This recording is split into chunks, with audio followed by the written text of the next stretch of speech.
اہل بیت عربی زبان کا لفظ ہے۔ عربی زبان میں بات یبیت بیتن رات گزارنے کو کہتے ہیں، اور اہل البیت اسے کہتے ہیں جو کسی کے ساتھ اکٹھی رات گزارے، یہ اس کا اہل بیت ہے۔ اب عربی لغت کو دیکھیں تو اس کا تقاضا یہ ہے کہ سب سے پہلے اہل بیت کسی شخص کے اس کی بیوی ہے، باقی لوگ بعد میں ہیں۔ کیوں؟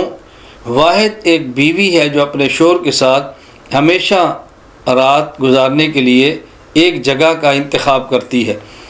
بیٹا باپ کے ساتھ ہے لیکن بچپن میں کچھ عرصے کے بعد جگہ اس کی بدل جاتی ہے، بیٹی والد کے ساتھ ہے کچھ عرصے کے لیے، بڑی ہو جگہ بدل جاتی ہے، لیکن اہلیہ ہمیشہ شوہر کے ساتھ رات کو آرام کرتی ہے۔ تو اہل البیت سے مراد وہ ہے جو کسی کے ساتھ رات گزارے۔ اگر اس کو دیکھیں عربی لغت کو تو آپ یہ یقیناً کہیں گے کہ اہل بیت کا پہلے مصداق بیوی ہے، اس کے بعد بیٹی یا بیٹے یا داماد ہیں۔ اس بنیاد پر بھی ہم اگر فیصلہ کریں تو ہم کہیں گے کہ نبی کریم صلی اللہ علیہ وسلم کے اہل البیت ہونے کا سب سے پہلا مصداق نبی کریم صلی اللہ علیہ وسلم ازواج مطہرات امہات المومنین رضی اللہ تعالی عنہن، وہ 11 خواتین ہیں جو پیغمبر کے عقد میں آئی نہیں، اللہ نے بھیجی ہیں۔ اس کے بعد رسول اکرم صلی اللہ علیہ وسلم کی 4 بیٹیاں، اللہ کے پیغمبر کی 4 بیٹیاں، حضرت زینب، حضرت ام کلثوم، حضرت رقیہ، حضرت فاطمہ زہرا رضی اللہ عنہن، اور ان چاروں کے شوہر، حضرت زینب کے شوہر حضرت ابو العاص رضی اللہ عنہ، حضرت رقیہ ام کلثوم کے شوہر حضرت عثمان بن عفان رضی اللہ عنہ۔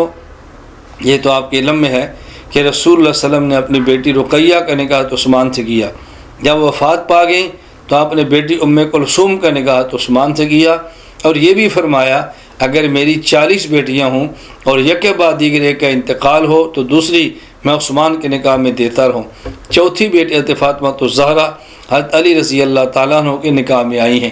تو پیغمبر کی 4 بیٹیاں یہ بھی اہل بیت، رسول اللہ صلی اللہ علیہ وسلم کے 3 داماد یہ بھی اہل بیت، اور نبی پاک صلی اللہ علیہ وسلم کے بیٹے قاسم یہ بھی اہل بیت، حضرت صلی اللہ علیہ وسلم کے بیٹے طاہر یہ بھی اہل بیت، نبی کے بیٹے طیب یہ بھی اہل بیت، رسول صلی اللہ علیہ وسلم کے لخت جگر ابراہیم جو حضرت ماریہ قبطیہ سے ہیں یہ بھی اہل بیت میں ہیں۔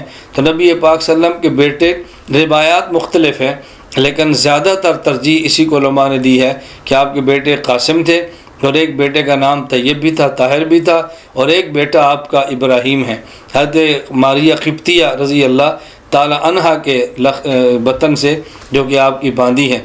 تو نبی کریم صلی اللہ علیہ وسلم کے بیٹے، آپ کی بیٹیاں، آپ کے داماد، آپ کے نواسے، ہم سب کو اہل بیت مانتے ہیں۔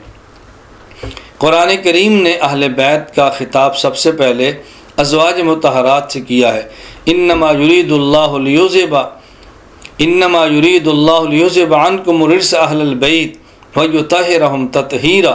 اللہ رب العزت نے فرمایا اہل بیت اللہ نے فیصلہ کر لیا ہے تمہیں پاک رکھنے کا اور غلاظت اور نجاست کو تم سے دور رکھنے کا۔ آپ اس آیت سے قبل دیکھیں، اس آیت کے بعد دیکھیں، ازواج مطہرہ رضی اللہ تعالیٰ عنہ کا تذکرہ چل رہا ہے۔ یا نساء النبی لستن کاحد من النساء، اللہ کے پیغمبر اپنی بیویوں کو فرماؤ، اور اللہ کے نبی کی بیویوں کو اللہ فرما رہے ہیں۔ اللہ کے نبی کو حکم ہے، یا ایھا النبی قل لازواجک ان کنتن تردن الحیاۃ الدنیا وزینتها فتعالین امتعکن وسرحکن سراحا جمیلا۔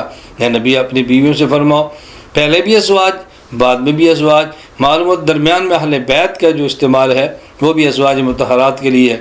ہاں چونکہ روایت میں آتا ہے رسول اللہ صلی اللہ علیہ وسلم تشریف فرما تھے، حضرت علی اور مرتضیٰ آئے، آپ نے چادر کے نیچے لیا، زہرا آئیں اپنی چادر کے نیچے لیا، حسن آئے چادر کے نیچے لیا، حسین آئے چادر کے نیچے لیا، فجرر اللہ کے نبی نے ان کو اپنی جب چادر کے نیچے لیا تو آپ نے فرمایا اللہم ہؤلاء اہل بیتی، اللہ یہ بھی میرے اہل بیت ہیں، فاذھب عنہم الرجس وطہرہم تطہیرا، اللہ ان سے بھی نجاست کو دور رکھیے، اللہ ان کو بھی پاک رکھیے۔ قرآن کریم کی بنیاد پہ حضور اکرم صلی اللہ علیہ وسلم کی ازواج اہل بیت کا مصداق ہیں۔ حدیث مبارک کی بنیاد پر رسول اللہ صلی اللہ علیہ وسلم کی اولاد اہل بیت کا مصداق ہے۔ اس لیے اللہ کے لیے کسی پر تان و تشنیع مت کرو اور لڑو جھگڑو مت۔